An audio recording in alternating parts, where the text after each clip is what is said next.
watoita chivi hauna kuita chivi tozvarara nemusikana waita chivi chekuti Bible says he who have imagined having sex or taking, so inobvira kure nyaya iyi. Saka toda kudhira neishu yekuti hakuna mabasa. How can we help our young people, our young children, to create employment for themselves so that they are not idle? Because they say an idle mind is a workshop of the devil, an idle mind is a workshop of the enemy. So how can we, as a community, come up with youth development program? Muchechi chamu amuna relevance. Church unongoenda Bible 24/7. Muchechi ndo mukuti vana vakatatiza church vanoenda kubva. So do we have programs in church that allows our children to have fun but in a godly way? Yeah. The church muyouth anongoya ku church kunongoenda Bible kunongoyimba Jesu wakanaka iya. Mayouth ada kuenda out ku church. Ada kunogocha. Vada kunotamba as a youth in church. So let's create environment that allows our youth to be used but in a righteous way. Yeah, kana azonotengerwa machips makumushora kuti atengerwa machips rega atengerwa machips because ndokwaaccommodetwa ndokwapiwa attention because we are not giving them attention, these youth, these young people. Nandiri kuti munoziva as the age of 10 years kudhara vana vaibuda mazamu vakuma 17 18 years mazuva ano vakubuda mazamu nebvudzi kuzasuku at the age of 9 years mwana anenge akubuza mazamu mwana akubuza muperenta hapo ari kubasa anoshanda 24/7 mwana akandoti toya chakuro asinga kuti chinhu chamba kupi chii chinoitwa sei mwana anoenda kumwedzi kusvika pakugona ega kushandisa pedi achibatsirwa neinternet. Parent is not involved at all. Mwana azoita nhumbu ndipo wakupanika wakuti kamu let's talk about it, but it's already too late. Yeah, thank you. Ndo zvati kutsvaga izvi zvokuti toda kunzwa vanhu vanotaura zvinhu zvinoshatirisa vabereki kuti tigadzirise. Thank you kora ndikunzwa kuti wakashatirwa. Pfuurira mberi tiudze. Ndakashatirwa Uncle Julius, ndakashatirwa. Munoziva Uncle Julius kuzvoni kuti 80% yevana vedu especially these that are studying online, paunonoclicka online kuti module on paunoclicka maybe module maybe business management, usati wapedza kuriclicka panobuda pop-up anonzi mapop-up apo painternet anonzi there is a closest girl, if you want to hook up click a link below. Yes. There is a pornographic, which means you don't even need to Google for pornographic. Paunongo uchostata utoverenga Bible Jeremiah 35 verse 6 pa internet pop-up people. Exactly. Imbomira kola inzwa hanzizvo inzwa pana hanzizvo nemwe muteerero panapa kanzi pretending to youth that social life is not good, yet we are praying for them to get jobs where they are expected to interact is double standard. What you say about that one?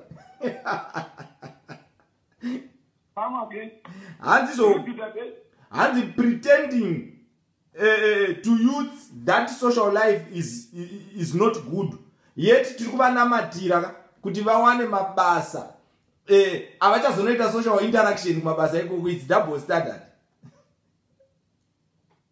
Ndo pane enga yangu maona pandataura pandati zvoni life is evolving. Ndakanditaura ndichikuataka yaUncle Julius because I was feeling like mimi muri kuuyawo kuti muri kuparental bias side rekuti mimi you are speaking as a parent who is also shifting responsibility of nurturing to say isusu as young people kutaura ndiri mubhutu as the young people kuti mimi muri kuti mimi maadults muri kuti zvoni isusu tiri kuvana vasikana vari kubvisiswa mabhurugwa because of food, but muri kutadza kuziva kuti chechi yacontributa zvakanyanya kupusisa vasikana. Wakambonawo mabhradha nemasista ekuchechi, hakuna munhu akadzungaira sabhradha ekuchechi akasista ekuchechi. Yes, munhu anogona bongo, munhu anenge achigona kutombonyera, anenge ane degree, kudzungaira wakaita, anenge ane degree masturbation,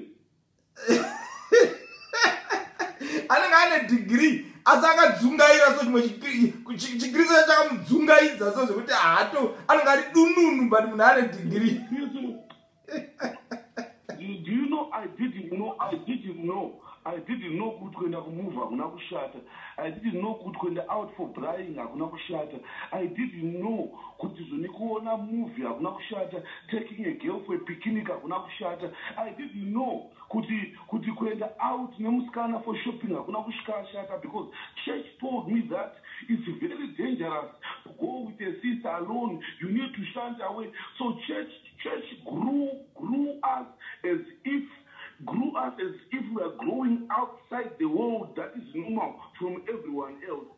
Saka danger ikuzoti paunozokura kuita murume mukuru manje usina kuexperience life youth unotanga kubehave like you start to behave like a baby waroora, because you were denied that opportunity by a church pretending to make holy people to go to heaven. What is that, for 13 years? I am not ready to go to heaven. I'm still 13 years to cry out loud. I still want to go to buy pizza. I still want to go to have fun with other girls. Allow me to be in the environment of other peers of my other peers, so that I can be exposed to those mistakes and make a decision to do the right thing. But church grew out with the holy mentality as if that the world was going to end tomorrow. Now we are having problem of people who go to church on Sunday, but in midnight, church, a structural percentage of girls and boys are virgins. But you'll be shocked. Why? Because I'm seeing a relevance in the church. Reverend Musisina Mumba, Mina Baba, and I tell you, let's sit down, let's switch off the TV, let's talk. How is school? How is life? Rodo, do you have a boyfriend? Okay. No, man, I don't have a problem with you having a boyfriend, but I have a problem with you mixing boyfriend and your academics. So how are you going to talk to your children? Let them know that I can talk about, I can talk to my daddy. When I can talk sex issues with my father. At one point, I was sitting with my sister, and I told him, I know you have a boyfriend. I know I don't want your boyfriend to look time either. I want you to tell your boyfriend that my brother wants to meet you. Then the guy came and I said, hi, how are you? Okay, it's fine. Let's go out. I want to go out with you. I went out with my sister's boyfriend, and I said, you know what? I love my sister, and I love her so much, and I don't have a problem with you. But what are your intentions with my sister? I don't want to hear anything. I want my sister to achieve. So I hope your intentions with my sister. I am a brother who is looking out for a girl child. I'm looking out for my sister. But because Uncle Julia, we are no longer involved in the one of automboza kuti murume mwana wako muno makamira sei aupinda utaure naye. Mashoko makukutu.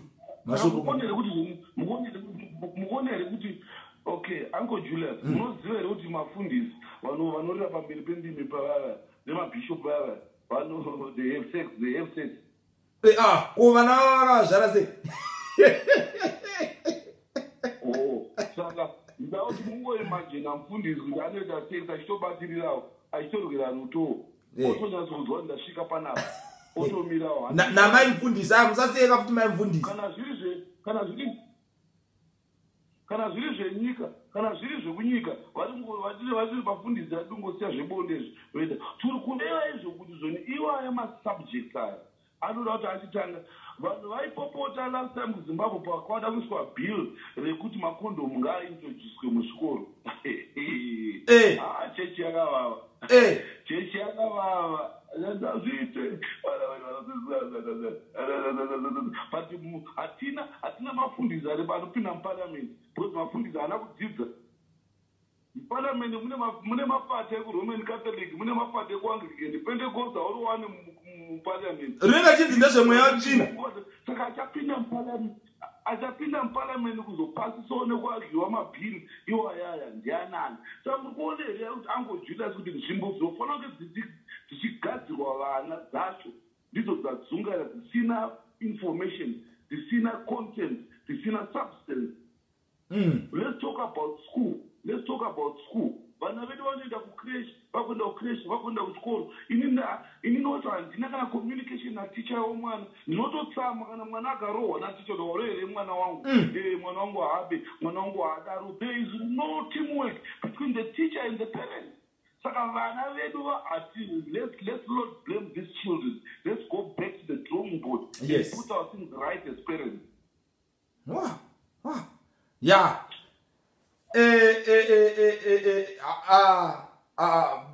Munoziva chikola pane zvandafunga muchitaura kuti izvo zvinotobatsirana sei because matauro amaita maja zvinotoratidza kuti zvoka hove yedu yakatoora kubva kumusoro mentality yacho iyi yakatokanganisika kubva kuma-leaders edu kana tikatanga kutaura nyaya dzekuchechi.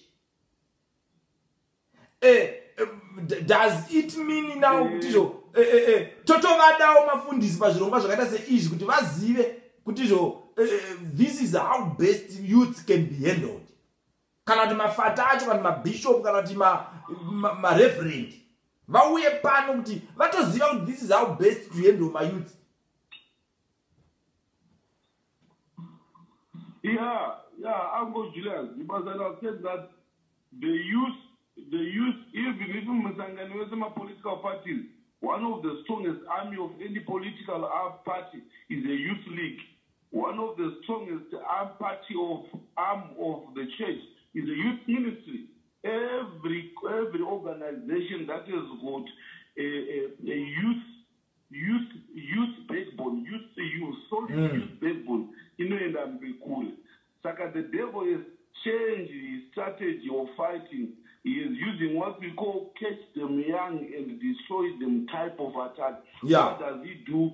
He makes our young people to measure and to concentrate on what is not important, which is drinking, dating, sex and so forth. So at the same time, these are the subjects that we are not paying attention to. I think that we need to have programs like sex and Christianity. Let's talk about sex and Christianity on a cultural context, cultural point of view. They can go to church, move in and so forth. It's also our culture. Tichine vabereki vachiri kubhibha muzvinhu zvekuti vana ngavadhonzwa vaita sei nezvikafu zvakudya vana vedu mukatanga kuvabata nhengo idzodzo muchavadhonza vanobva vaita, they are quickly aroused and they are sexually active at an early stage, which is a danger. So let's talk about vana vedu kana vachiti vapedza chikoro, what do they mean? Unoona mwana apedza kunyora form 4 anonzi akapedza kunyora akagara pamba. Alright, azvinoda muna mari yekuti mwana aenderere kuchikoro, but what is the plan? We don't have programs at schools where they talk about children who are not, because in Zimbabwe, at least in more of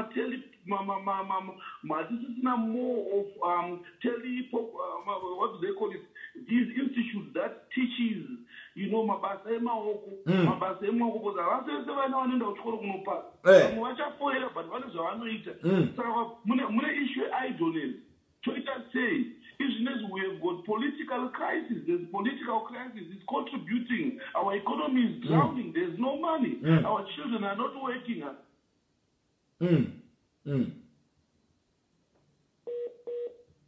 Pakuvhura makumbo kuti aone data iroro.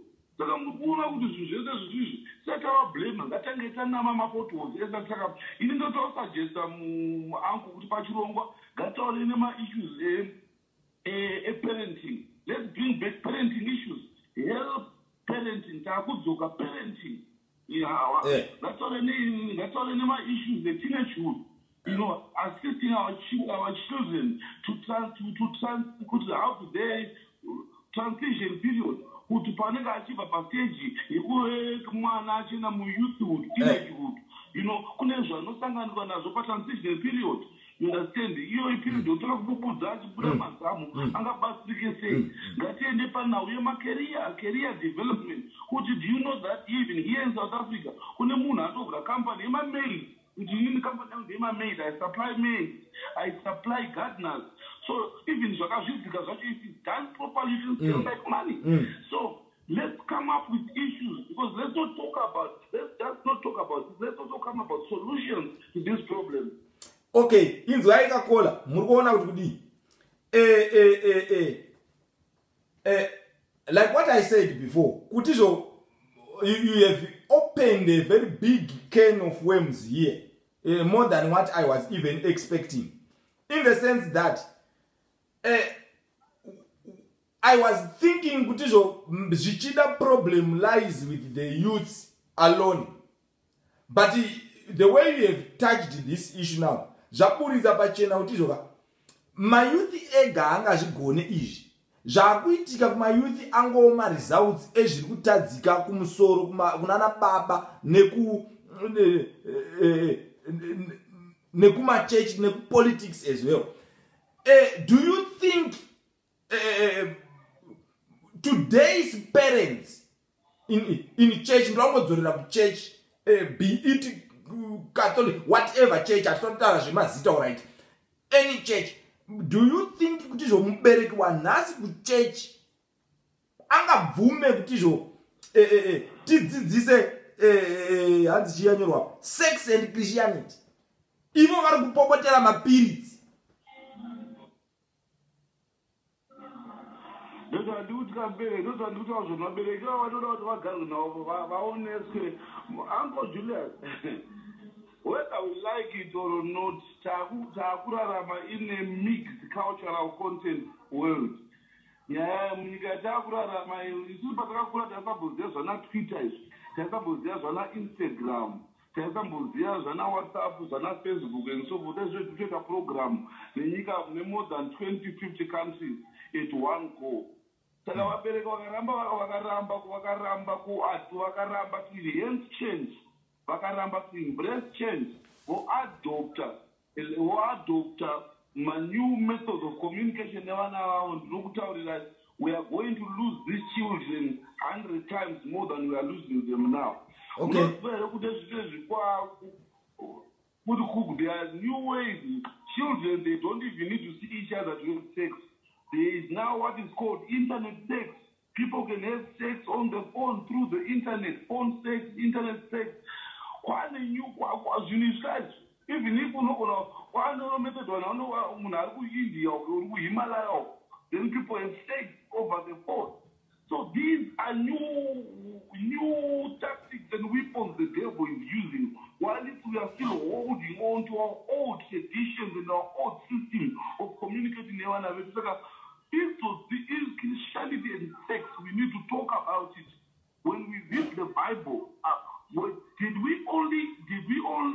we only telling our children what we were told by our pastor, or we are telling our children what we read and understand in his scripture? Because in my spiritual life, okay. Yes. Yes. Uncle Julius, do you know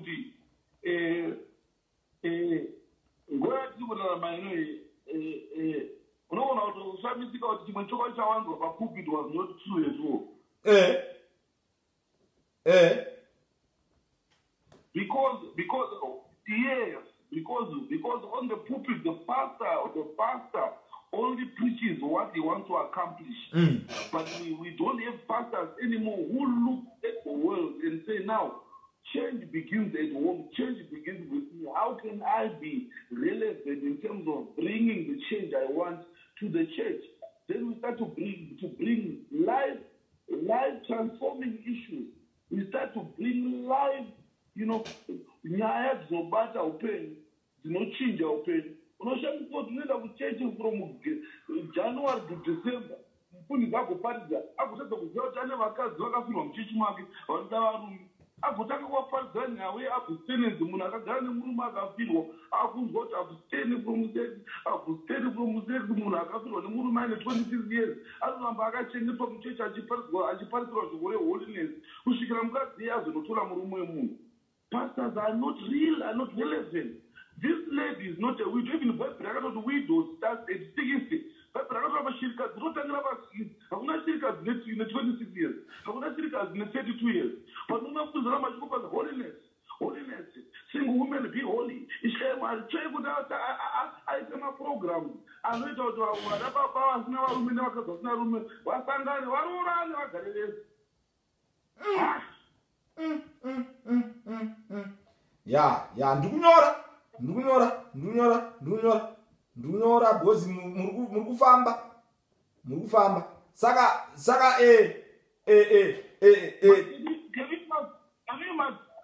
Imagine angu imimi mufundisi mune mukadzi wenyu mabva kuchechi muri kunolambasa kumba uko moza munhu akafirwa 3 years ago kuti no chengeta umandana wako chengeta uchirikadzi wako nokuda kuziva vachakunzira murume anovakupi muchechi mukachechi kako wakazobva wakasunga mukachechi kako ikoko invaitoka kuti aiwa foniroka mumapasta biya yako kuti unzava varume kuchechi kuno vasina vakadzi unzava vakadzi kuchechi kwenyu woita maconference meeting anavava we are being relevant uri kuzwa kuti mayuti roranai vayuti muchechi roranai muchechi hauna maprograms anoita kuti mayuti arorani nemamwe mayuti kunana hear the word ekunana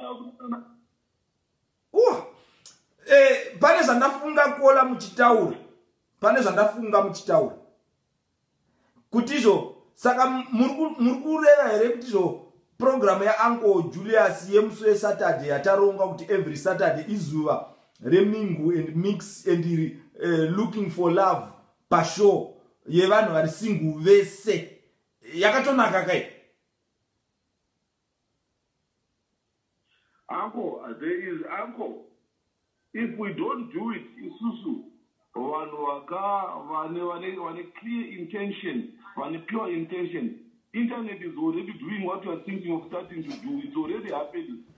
So we must start doing it. And we must start doing it right. Thank you. I don't have a problem with it. Let's do it.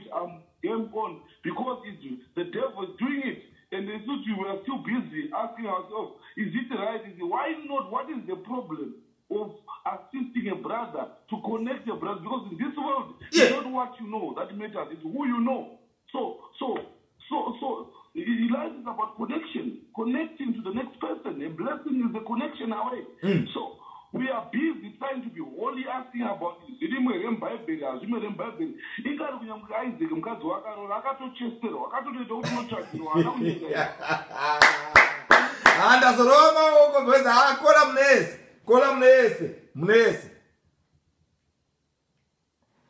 Saka musati maenda mambotaura mirai one more question musati maenda kubasa mungazodzingwa basa saka toti kudi kumusikana wedu uyu ari kukomberera kuti mukomana haasi kumuspoila handiti muri kuona kuti ndo mwana haana kana problem iye anoda because a guy cannot do to you what he found you not able to do for yourself. Ini ndakaona usikatogona kwenda kupisa wega ndindi kuendeze kupisa. Ndakaona usagona kwenda kuchika nini ndikuendeze kuchika ini. Why would you want me to do what I found you not able to do? You understand? Which means something is wrong. What if the mkomona uchasikazoziva kuti kuspoila musikana kuita sei? Saka iwe ukuziva kuti kuda kuspoilwa, spoil the guy. Exactly. Spoiling the guy, he also is spoiled to spoil you. Who bewitched our young girls that you only must receive to these boys? Love is interchangeable. You give, you receive. Kandio kalenda unobvakamu. Haiti money lingineshina, uti target. Yeah. Aiwa. Saka ukona manje kuti ngoda kuexpecta kana wada kubheka unge target achakuendesa ku-out akuendesa ku-out achada kupinda mbrugwa mako because iwo unoda kugamuchira straight saka gamuchira manje achakutoke fine tit tat. If you have got nothing to offer, I give you money, you give me what is under your pen. Wow. And akubasa kola muroba vadwe stereki hey. Yeah, I wish you could have talked, but you have talked enough. Thank you so much. What? Ndandiziva zvangu kuti chirongwa icho ndichaprovoka vanhu. Ndozvona ndichitoda izvozvizvi. Ndozvona ndichida kuti ndiprovoke vanhu kunzoku kuti titaure. Phone lines are open. Come tinzwe, taurai tinzwe.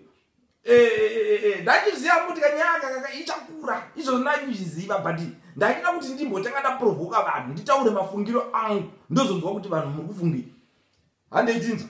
Phone kana kusenda mavoice note panhamba yakapimwa titaure. Ndine mapoint andaona pana handizvo parents should enhance change. Parents should enhance change. Kwete mungoswera muchingofunga kuti tichiri munguva yaRuth, munguva yambuya nehanda. Zvinhu zvakuchinja. Saka kana mungada kuramba amai makasara, baba makasara, munozotopepuka pako imi ndimi munosiyiwa pamba ipapo muchifunga kuti makangwara. Hanzi zvakare nemumwe muchumiri pana inzwa kwandakuita. Zvikanzizvo ndirakuverenga makomenti kapozi anga achita kunaya. Hanzizvo chechi ikatanga kuzvidzidzisa vabereki vanozotanga kuzviteerera. Saka church is doing vabereki misfavor because if you don't teach about these sexual and Christianity issues kuchurch, it will be difficult for vabereki kuti vazvitange. Remember kuchechi ndokuziso nenzeve dzevabereki. Kune vabereki vanototemba kuti kana mwana wangu ari kuchechi zvinhu zviri kufamba. Saka imimi kana kungoticha chegumi chete musingatiche these fundamentals dzinoita kuti chegumi chiuye vanhu vane masmile akasvika uku tukuirasa. Pane imwe point yabatwa naKola zvakare yataura yekuti muri kuda kuramba mumachechi muda kuramba muchibatirira vanhu vane ma30 years 32 years 28 years achirikadzi kana kuti aramba. Toda kuramba takamubatirira tichimudza kuti holy but mapedza izvo zveimosvika ikumba moskolamba stand motora mai mwana zviri kufamba but mukakala kuti kune mwana sangano wenyu kuchechi wamusiri kuisa paposition yekuti awano anolambasta zviri pamurawo wezvamunotenda. Ndifungata balance ndazvo zviri pamurawo wezvamunotenda. Kana muri kutenda kuti izvo haulambastwi usina kuroorwa, chiitai kuti izvo muenhenze situation yekuti alambastwe. Zvino anogororwa nani kana muchechi macho muine vakomana 2 kana varume 3